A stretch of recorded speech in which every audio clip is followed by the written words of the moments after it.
Money, you can get it if you lose it.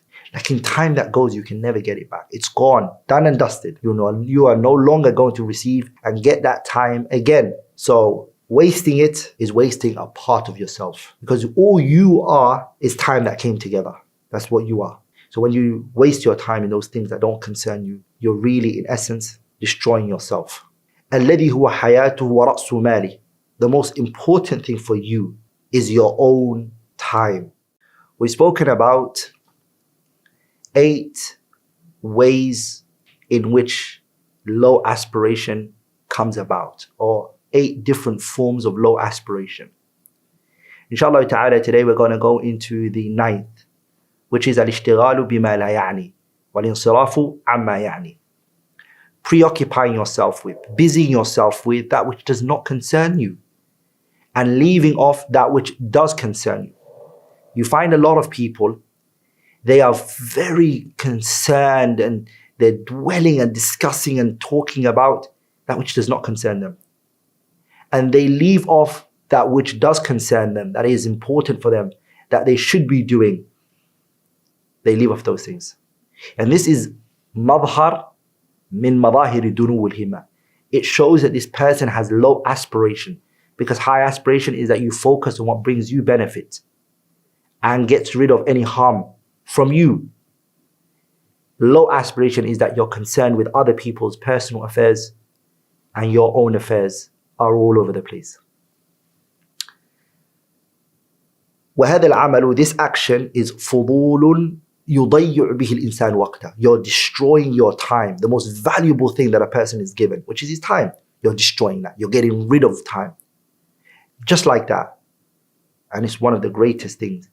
Wealth goes and comes. Money, you can get it if you lose it. Like in time that goes, you can never get it back. It's gone, done and dusted. You are no longer going to receive and get that time again. So wasting it is wasting a part of yourself, because all you are is time that came together. That's what you are. So when you waste your time in those things that don't concern you, you're really, in essence, destroying yourself. الذي هو حياته ورأس ماله. The most important thing for you is your own time. وهذا مما يدل على دنو الهمة ونقص العقل وغلبة الهوى. This shows that this person who's concerning himself with that which does not concern him and leaving off that which does concern him, it shows that this person has low aspiration. It shows that this person is deficient in his intellect. It shows that this person has desires. It does. وحينما يعجز الإنسان عن ملء وقته فراغه بما يعنيه. When a person is lazy from filling his time with that which is important for him and that which will benefit him, that which does concern him, he goes about filling his time with that which doesn't concern him. From the things that show this is that indulging into lahwun wa la'ib, playing around too much, laughing around too much, going on social media and watching small clips, what they call vines. The person watches a 30-second vine or whatever seconds it takes. The person is on Instagram. The person is on Snapchat. The person is on Twitter.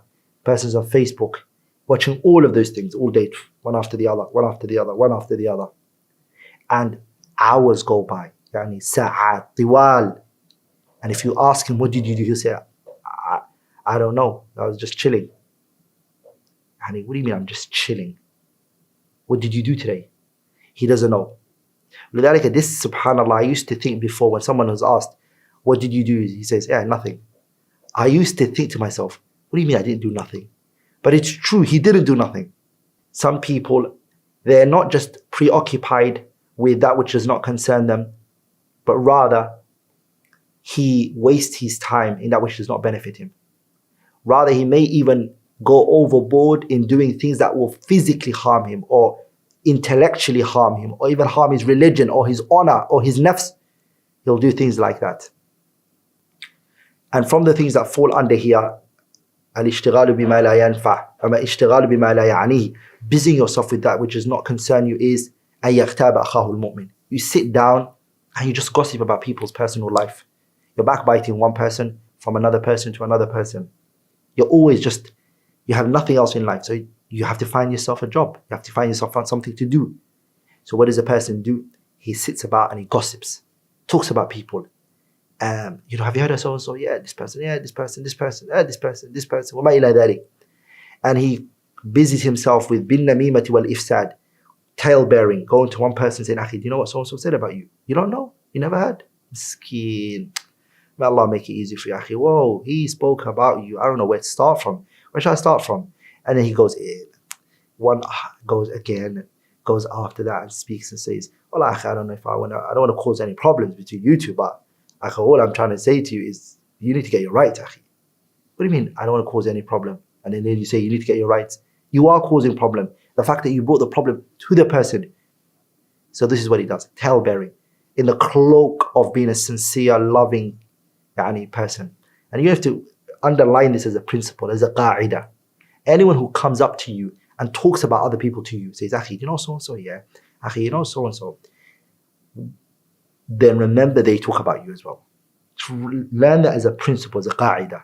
So don't be a person whose time is so irrelevant. You see your time to be so irrelevant that you busy yourself with other people's lives.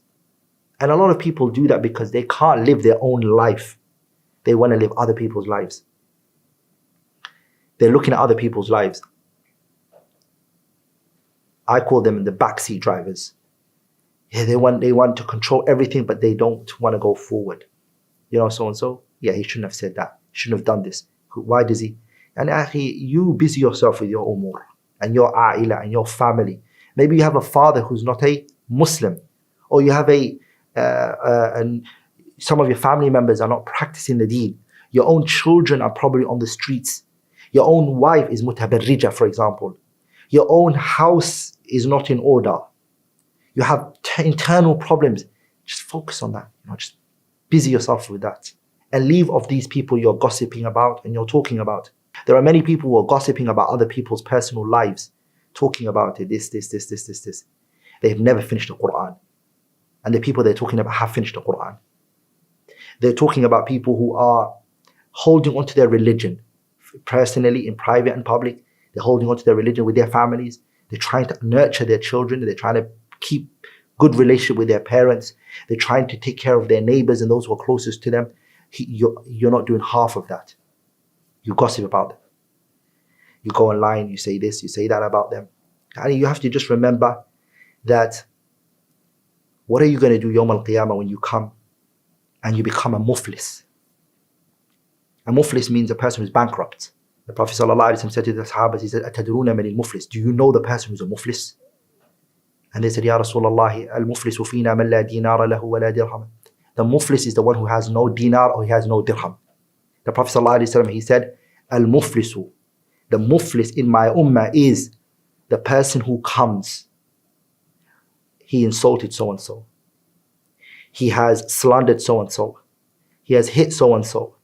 He's taken the wealth of so-and-so. And the day of judgment he's going to come. And those people he's wronged are going to be standing there waiting for him. They take all of his good deeds. All of the hard work that he put in, they're just going to be taking it. You see? And then when his good deeds finish, those people are not going to forgive you. What are they going to do to you? They're going to start giving you their sins. They're going to say, Ya Rabbi, I still have more. He's been backbiting me even longer than that. Ya Rabbi, I still need more. But you have nothing to offer them because all your righteous deeds has been taken from you. So what happens? They give you all of their sins, if that's the amount. Or they give you some of their sins. And I remember one time, a sister came into the masjid. She came to do a dars. She wants to benefit. She wants to learn the deen of Allah. But she has a history. She has a past. Things that she's done in the past. But she's repented. And a person who repents in Islam, what does the deen believe regarding a person who repents? The one who repents has never done that sin in Islam. التائب من الذنب كمن لا ذنب له. The one who repents is like he's never done that sin before. You can't hold the person account for the past if he says to you, I repented. And the people have to understand this, brothers. If a person says to you, I did that in the past, that is the past, فَلَا تَبْغُ عَلَيْهِنَّ سَبِيلًا. Don't use this issue of the past against them. So the sister comes in and she sits down and she comes. We have ill, sick-minded individuals in the community, and it's always something you'll see. They started to gossip about her. They started to mention things about her. They started to, all around her they're talking, but they're never coming to her. They all talk about her, gossip, this, that.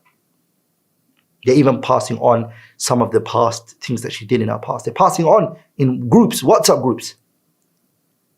And the sister just can't keep up with it anymore. So she leaves off.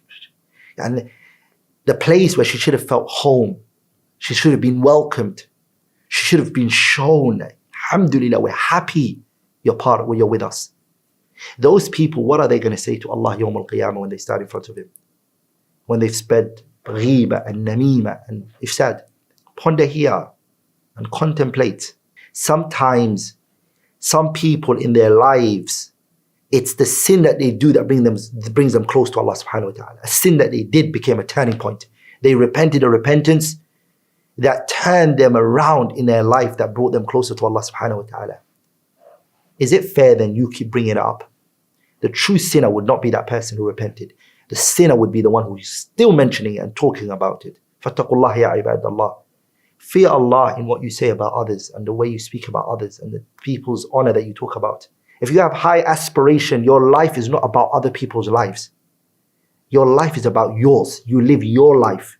You're going to be questioned in your grave, not about Alan and Fulan. You're going to be questioned about you and what your position in the religion is. مَا رَبُّكْ مَا نَبِيُّكْ وَمَا دِينُكْ. You're going to be asked about yourself. It shows you have low aspiration. And there's some people who are always like that.